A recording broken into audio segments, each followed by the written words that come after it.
Welcome, everyone. In this lecture, we'll be discussing communication systems in EMS. Effective communication is truly the lifeline of emergency medical services. It connects the 911 caller to dispatch, the dispatchers to EMS personnel in the field, and EMS personnel to hospitals and other responders.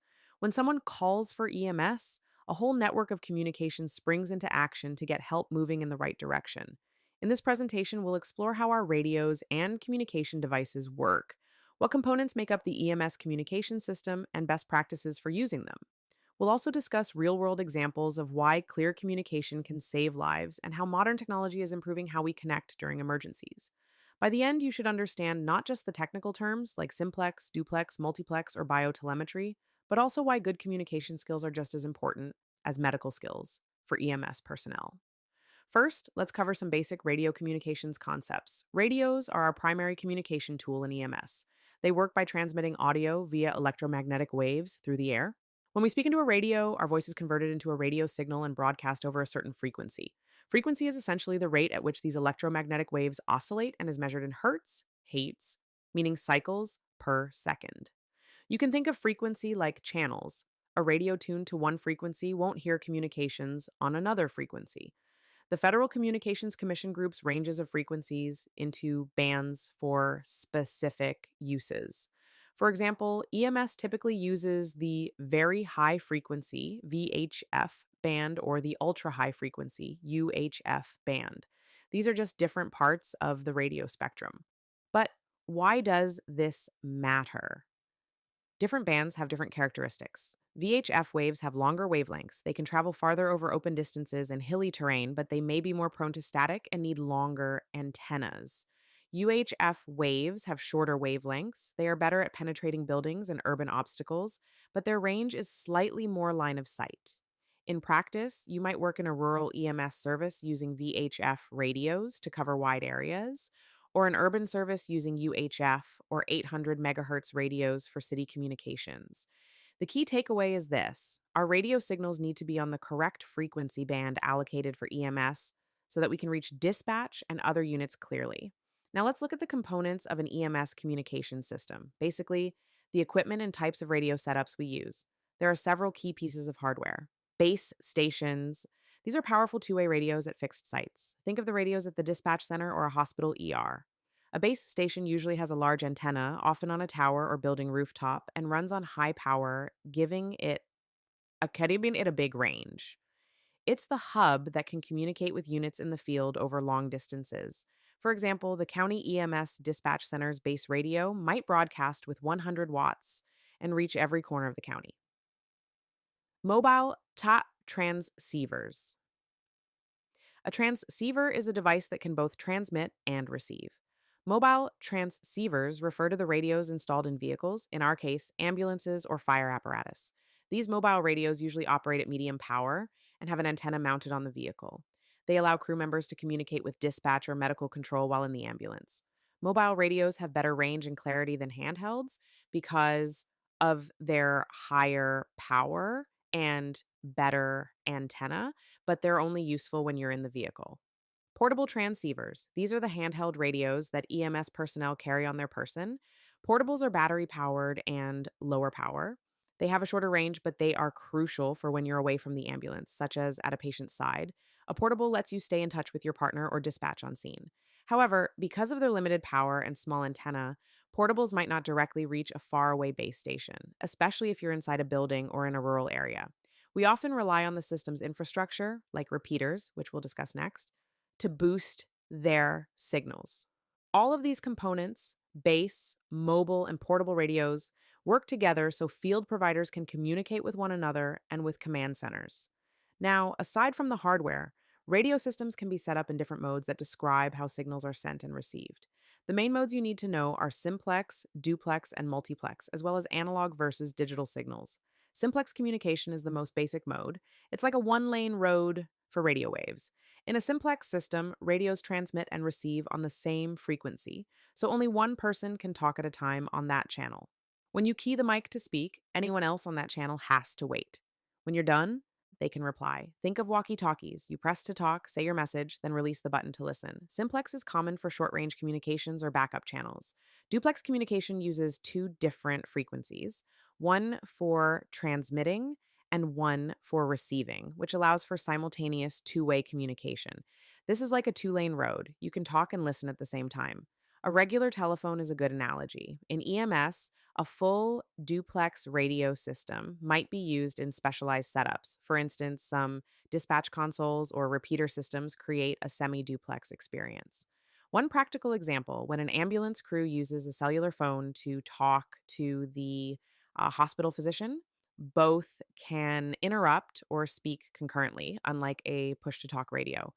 Duplex in radio context often requires infrastructure, like a repeater that handles two frequencies, to work: one frequency for the outbound signal and one for the return. Multiplex communication is an advanced mode where multiple forms of data can be sent simultaneously over the same channel. In EMS, multiplex is famously used to send voice and telemetry, like an ECG, at the same time. For example, a paramedic could be talking to the hospital physician while at the very same moment the cardiac monitor is transmitting the patient's ECG strip over the radio to the hospital. This is possible because the system combines or multiplexes the signals, essentially interweaving the data so that both arrive together. Traditionally, radio communications were analog. Your voice was sent as a continuous wave. Now, many systems are digital, meaning your voice is converted into data and then transmitted. Digital radios can offer clear audio and also support encryption and features like text or GPS over the radio. A benefit of digital is that it can pack more information into the signal and integrate with computer systems more easily. For an EMS personnel, you might not notice a huge difference, except that your newer digital radio might have less static and possibly allow extras like unit ID display or emergency alarm signals. The trend in EMS is moving from analog toward digital trunked radio systems that can handle voice and data together efficiently. One crucial component to extend radio range in EMS is the repeater. A repeater is essentially a specialized base station that receives a weaker low power signal and rebroadcasts it at a higher power on another frequency. Think of it as a relay point for our messages. Here's how it works. Your portable radio might not reach all the way to dispatch on its own, but it can reach a nearby repeater tower. The repeater on that tower hears your signal and instantly retransmits it on a different frequency, but with much more power and from a high elevation. This way, your message can cover a much larger area than the portable could alone, effectively extending the system's range. In practice, most EMS and public safety radio systems are built around repeaters. You might have noticed your radio has a talk around or direct mode versus a repeater mode. The latter routes your transmission through the pitas.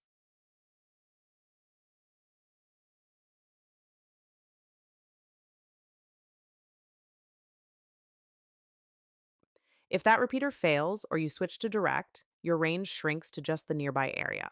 Next, let's discuss interoperability, the ability of different agencies and systems to communicate with each other. In major emergencies, EMS often works alongside fire departments, law enforcement, and sometimes agencies from neighboring jurisdictions or states. Interoperability means our communication equipment and protocols are compatible enough that we can all talk to one another when needed, even if we normally operate on different radio systems.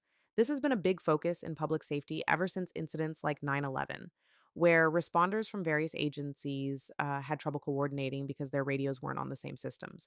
In fact, the 9/11 Commission noted that police, fire, and EMS radios did not easily operate across different agencies during the disaster. Those communication breakdowns highlighted the need for better interagency connectivity. So, how do we achieve interoperability? There are a few approaches: mutual aid agreements and shared channels. Neighboring jurisdictions often plan ahead by designating common radio frequencies or channels that all responders can switch to during a joint operation. For example, your ambulance might have a mutual aid channel programmed that local fire and police also have in their radios. Through mutual aid agreements, agencies agree on who uses what channel and when. Standards like SAFECOM and Project 25. The federal government and public safety organizations have worked on technological standards to improve interoperability. SAFECOM is an emergency communications program that, among other things, promotes standards and guidance for interoperable systems.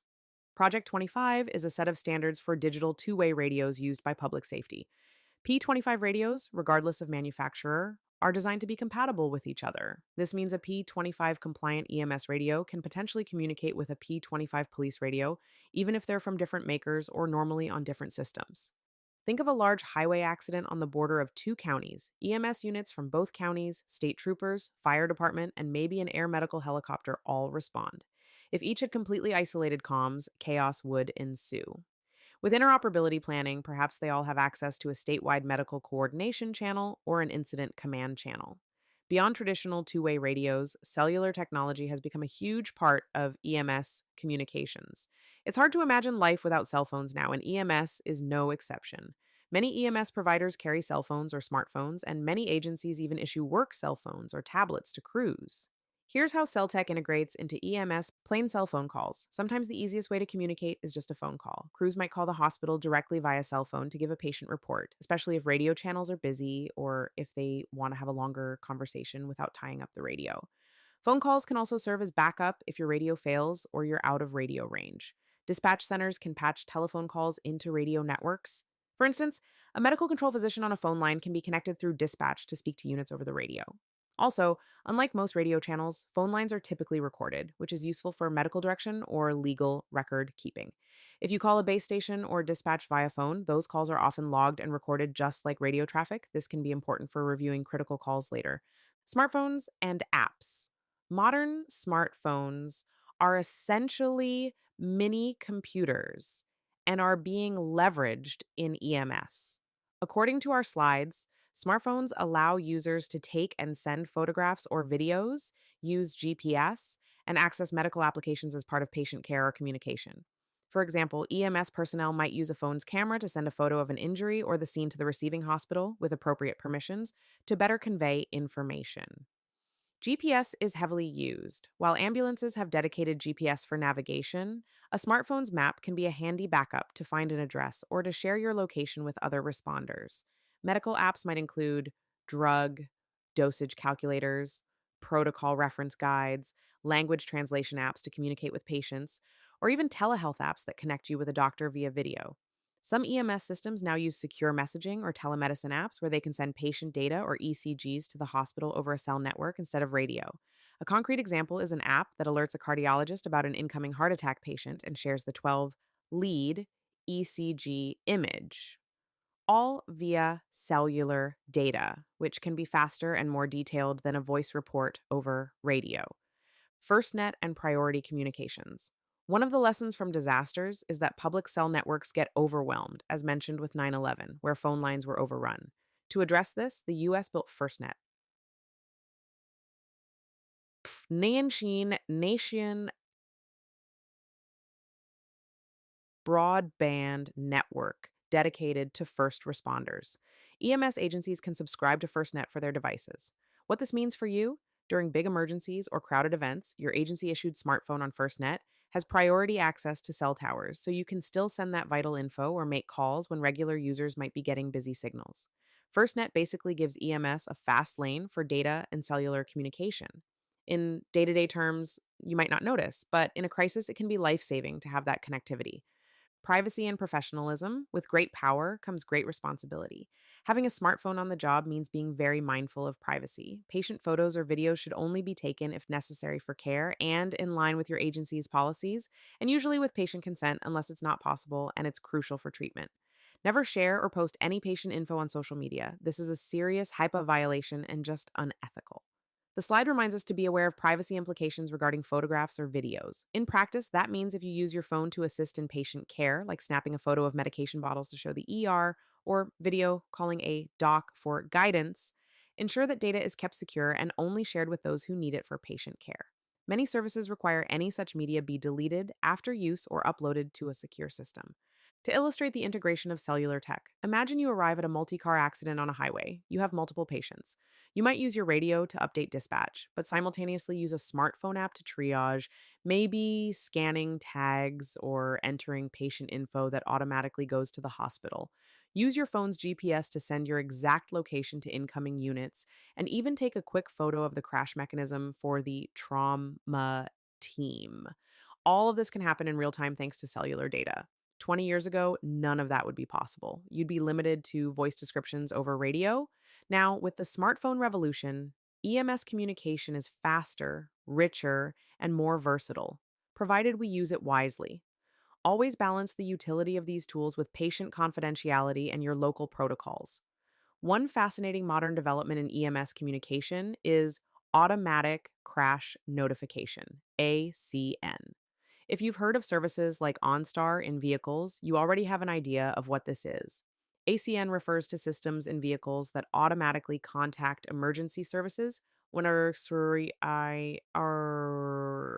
what are worth transmitting what are critical data about the incident. Here's how it works. Many newer cars have onboard sensors and computers that detect a crash through sudden deceleration, airbag deployment, etc. If a serious crash is detected, the system will instantly send a signal, often via a cellular connection, to a monitoring center or directly to a 911 center. This signal carries data such as the exact location of the crash, thanks to GPS in the vehicle type, whether the airbags deployed or seatbelts were in use, and possibly the severity of the impact. Some systems calculate a delta V, or change in speed. All this information is relayed to emergency dispatchers within seconds of the crash, even if the occupants are unconscious or otherwise unable to call for help. Additionally, many ACN systems open a two-way voice channel to the vehicle. For example, an OnStar operator might come on and speak into the car's built-in speaker. Hello, we've detected you've been in an accident. Do you need help? The occupants, if able, can communicate back, or if there's no response, that itself tells responders the occupants might be incapacitated. The operator telecommunicator can then feed any info gleaned, like number of people, apparent injuries if someone speaks, to the 911 dispatcher. Why is ACN important for EMS? It essentially can jumpstart the EMS response. Instead of waiting for a passerby to report a crash, which could take minutes or might not happen at all on a lonely road, the call for help is immediate and automatic. Dispatch gets precise GPS coordinates, so you won't have to waste time searching a vague area. The system might say crash at northbound Highway 85, mile marker 42. It may also indicate severity, e.g., data might suggest a high speed impact. Some advanced systems provide an injury severity prediction, ISP, using algorithms that analyze the crash forces and other factors to estimate the likelihood of serious injuries. For instance, if the telemetry shows a very high deceleration and multiple rollovers, the system might flag it as high probability of severe injury. This can help dispatchers send appropriate resources like ALS units or even an air ambulance and alert trauma centers early. Let's put it in a scenario. It's midnight on a remote stretch of road. A car hits a tree at high speed. There's no one around to witness it. Within moments, the car's ACN system dials out. The emergency communication center receives an alert. Exact location plotted on their map. Vehicle is a 2021 SUV, front airbags deployed, estimated impact force high. They can't get a response from the occupants via the car's system. The dispatcher immediately tones out an EMS squad to that GPS location for a likely serious MVC, motor vehicle collision, and also notifies the nearest trauma hospital that incoming patients are likely. When you arrive on scene, you might find that the two occupants are unconscious, but help was already on the way without anyone needing to call 911, all thanks to ACN. This can easily save lives by shaving off precious minutes. As an EMS personnel, you should be aware that such information might be provided to you en route. Dispatch might say, we got an automatic crash notification for this incident. Data indicates high speed impact, no response from occupants. That intel prepares you mentally and equipment wise. You might grab the extra cervical collars or prepare for multi system trauma. It's a great example of how technology directly aids EMS. Not all areas have reliable radio or cell coverage. That's where satellite communications come in. There are two main things to cover here: satellite phones and the Global Positioning System (GPS). Satellite phones. A satellite phone, sat phone, is a telephone that connects directly to orbiting satellites instead of cell towers. This means you can make a call from virtually anywhere on the globe as long as you have a line of sight to the sky. In EMS, sat phones can be invaluable in rural or remote areas where normal radio and cellular signals don't reach. For example, if you're part of a wilderness EMS team or responding in the aftermath of a hurricane that knocked out local communications, a satellite phone allows you to contact medical control or dispatch when nothing else works. Some ambulances in very remote regions carry sat phones as a backup. They do have some downsides. Kugatsis were Rexsites. There can be a slight delay in voice transmission due to the signal going to space and back. Um, and heavy tree cover or bad weather can sometimes interrupt the signal. But when you have absolutely no other means, a sat phone can be a lifesaver for communication. Picture an ambulance in a desert or mountain canyon completely out of radio range. Using a sat phone, they can still call the regional hospital to consult on patient care or call for additional Vegas på för working maxor stursor help. Global Positioning System, GPS. GPS is a network of satellites that provide location and time information. The slide notes that GPS utilizes handheld or vehicle mounted receivers to locate the user's position and provide directions. In everyday EMS operations, we use GPS all the time. The navigation unit or tablet in your ambulance that gives you driving directions is talking to those satellites to pinpoint your ambulance's location. This means no more fumbling with paper maps. You get turn by turn directions, which speeds up response times. GPS also helps dispatchers track units. Many EMS systems have automatic vehicle locators, AVL, in each unit, so dispatch can see where all ambulances are in real time on a map thanks to GPS data. This helps them send the closest unit to a call and provides an additional safety measure if a crew is in trouble and can't speak. At least Veillon last known GPS location is known. Satellite tech underscores a theme redundancy. We want multiple layers of comms. If radios fail, use cell. If cell fails, use sat phone. If one tool stops working, another can fill the gap, ensuring we're never totally cut off. Speaking of redundancy, every EMS and public safety agency needs backup communication systems. We can't rely on a single method because technology can and will fail at times. Power outages, system breakdowns, natural disasters, even something as simple as a dead radio battery. So, what backups do we have? The slide lists several, and let's go through them. VHF/UHF simplex or duplex radios. Even if your main dispatch uses a fancy trunked digital system, usually there are simpler radio channels set aside as backups. For example, if the main repeater system goes down, the units might switch to a pre designated simplex channel on VHF or UHF to continue operations locally. These are often called fallback channels or emergency channels. They might not cover the whole area because no repeater, but at least units at an incident can talk to each other and maybe to a nearby base. Some areas maintain old analog VHF radios as backups in case the modern system fails. Essentially, having a basic radio to radio communication link is a safety net. Landlines and cell phones, never underestimate the plain old telephone. If radios are not working or you need to convey detailed information, a phone call from a landline, if available, or a cell phone can do the job. In a disaster scenario, sometimes only landline phones might be up if cell towers are down, or vice versa. EMS agencies often have contact numbers exchanged with neighboring services, so they can call by phone if radio contact can't be made. It's simple, but it's a form of backup communication. Ensure you know how to reach dispatch or supervisors by phone if needed. Amateur radio groups. This is a bit unique. And Kastatsazibraidurate. These are volunteer ham radio operators who assist with emergency communications. Amateur Radio Emergency Service, ARS, and Radio Amateur Civil Emergency Service are organizations of FCC licensed amateur ham radio enthusiasts who train to provide communications during disasters when normal channels are overwhelmed or out of service.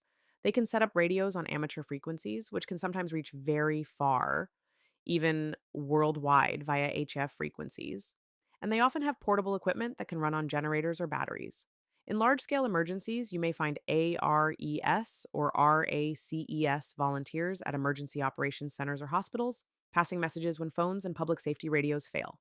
They have a saying, when all else fails, ham radio works. Real world proof. During events like the September 11th attacks, the 2003 Northeast blackout, and Hurricane Katrina, amateur radio was used to coordinate relief efforts when other systems went down. In 2017, after Hurricane Maria in Puerto Rico, ham radio operators were flown in to reestablish communications. While as an EMS personnel, you won't be operating ham radios on duty, you might interface with these volunteers. The key message, always have a plan B and C for communications. As EMS personnel, know your agency's backup comms plans. Know which channels are fallback channels. Carry a charged cell phone in prolonged incidents. Have charging cables or spare batteries. Communication is too vital to rely on a single system.